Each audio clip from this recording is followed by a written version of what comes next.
Hey everybody, welcome back to Video Game. So, taking out a fun and exciting episode for you guys this evening is MAME 274 just recently released over the weekend. We get a new build of MAME every single month, and 274 has brought in some absolute improvements on some of those games that I think everyone should be playing out there, like Winding Heat on the Konami ZR107. Before I get too far involved though, and I go over all the MAME changes this month, go ahead and go down below and hit like and subscribe and ring that notification bell. Definitely helps us out. And if you feel so inclined to want to support the channel, I got a Patreon link down below as well. What you're looking at right now is Winding Heat on the Konami ZR107 arcade PCB, or the emulation thereof. And while this game always emulated along with Midnight Run, the controls were absolutely pinball crazy. You would touch the analog stick ever so slightly and your car would careen into the wall, so much so that I've never done a video on this game as a sort of an unported playlist episode, because it really wasn't something I would classify as playable. I would say it's experienceable. But now with the most recent version of MAME 274, all of the ZR107 analog controls have been completely cleaned up to the point in time now where you can play this game as it was originally intended. And I'm not saying Konami nailed the controls as far as analog is concerned on the arcade board. They can still be a little bit twitchy, but now they're exactly as twitchy as they would be if you owned an original arcade PCB, which I do. And I'm not saying that stuff like Winding Heat and Midnight Run are 10 out of 10 games, but they are a ton of fun and they are incredibly rare arcade boards. You're pretty much never going to see an arcade cabinet for either of these games anywhere in America. Maybe there is one in Japan somewhere hiding, and if you know of there's one, leave me a comment down below and tell me where it is. But this is why MAME is so important and so incredible, because for everyone like me who owns a board like this that can play Midnight Run, there's basically everyone else out there that has more common sense than I do and does not buy the hardware. And again, if you went into MAME before the most recent release and tried to play these games, where the analog input values would just jump too much, because this basically works on an analog potentiometer and it reads different values to say if the wheel is centered, turning left, or turning right. And previously, when you would move the analog stick or wheel even slightly, your car would basically almost read a maximum value as far as how hard you were turning the wheel, and it would be basically uncontrollable. And in an arcade racing game, the controls working are 100% the difference between playable and unplayable.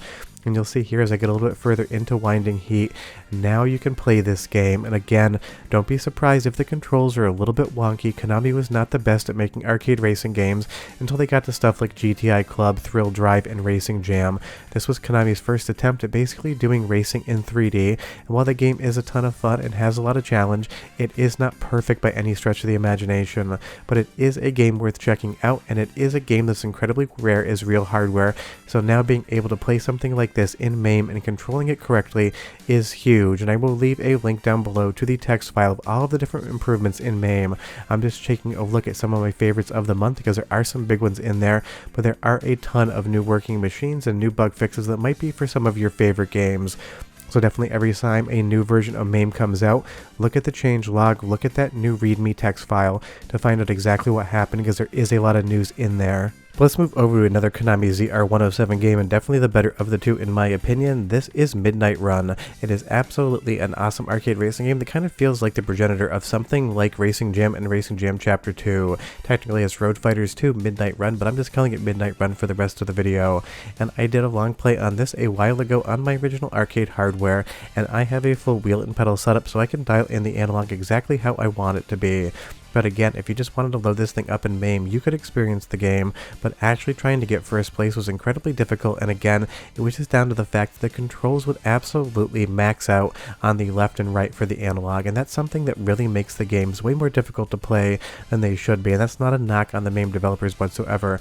Getting readings and understanding exactly how the signals go in to an arcade board while you're trying to emulate it can be very difficult, and a lot of times it requires people to research the original arcade board and take measurements of exactly how it would work. But now today on the ZR107 side of things, Winding Heat and Midnight Run are 100% playable, and the third game, Speed King, is basically lost media. Hopefully one day we can find that, but go ahead and get a quote-unquote soundtrack sample, because the sound emulation of ZR107 seems perfect, and I'll be right back to show you more games.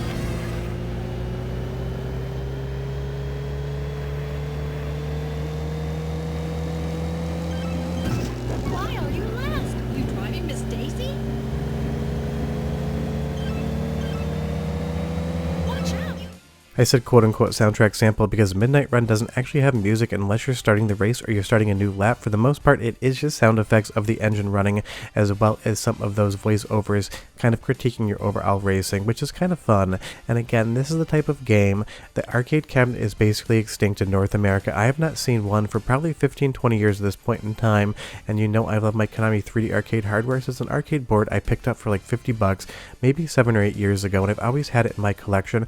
I'll wire it up every once in a while and play it, but for everyone else out there, basically the only way to experience these games is now going to be MAME, and as far as the ZR107 racing games are concerned, they are dialed in, you can control them, and you can have fun today. Now going from 3D to 2D and from Konami to Namco, there is also bug fixes listed for Splatterhouse, which is a game that is emulated for the longest time, but apparently one of the musical tracks was playing incorrectly and picking the wrong track.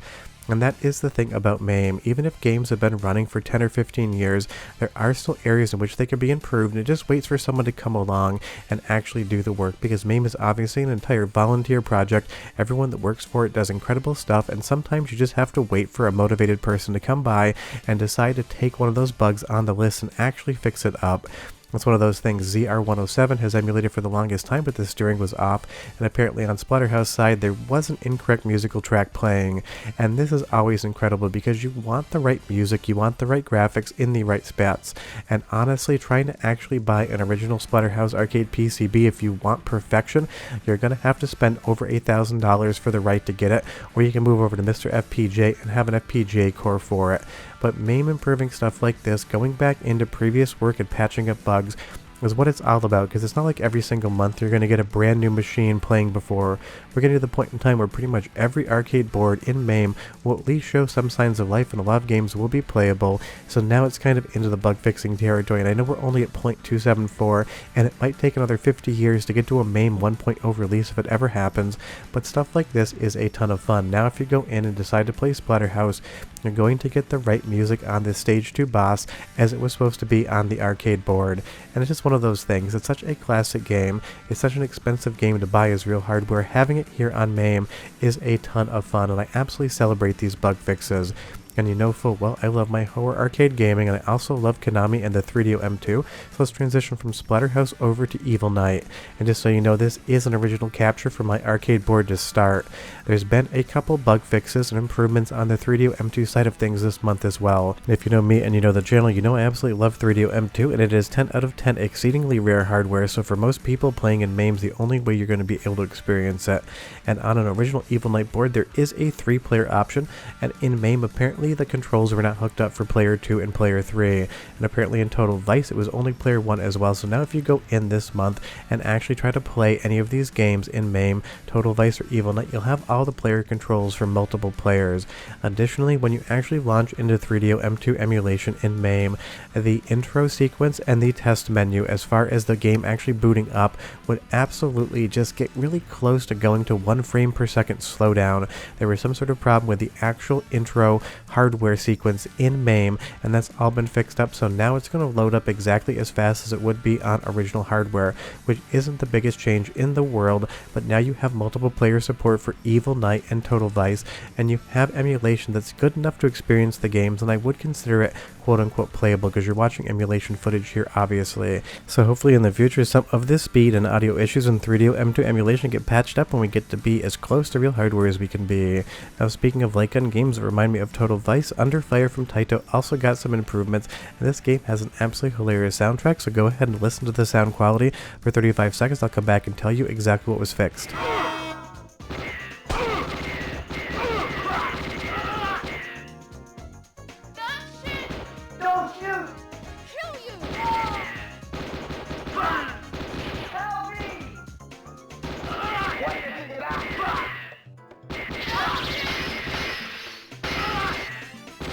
Change magazine! Change magazine! Change magazine!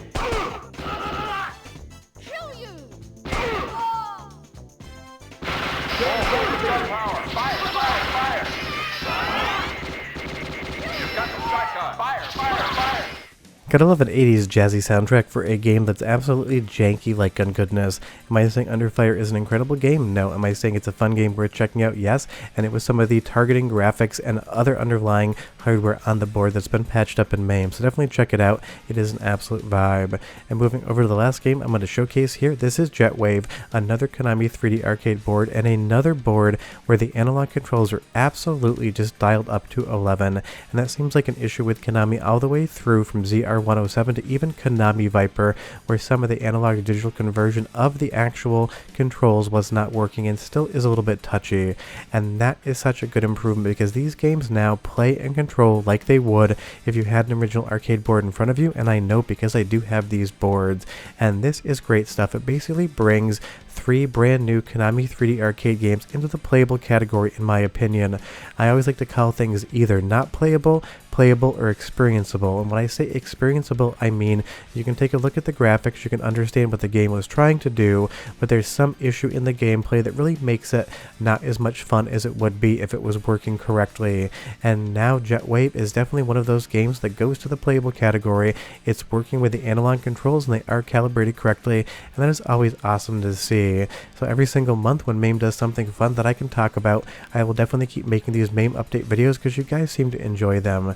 If you want to see more MAME testing videos, leave me a comment down below and tell me what other hardware you would like to know and how well it is running on MAME. Because for as many arcade boards as I have, I still primarily use MAME because I don't have unlimited storage or unlimited money, so MAME keeps the arcade dream alive for so many of us, myself very much included. It's been an awesome month for MAME, and I can't wait to see what we get at the end of February. But we're done. Go play some Konami 3D arcade games, and I'll see you guys next time. Bye bye.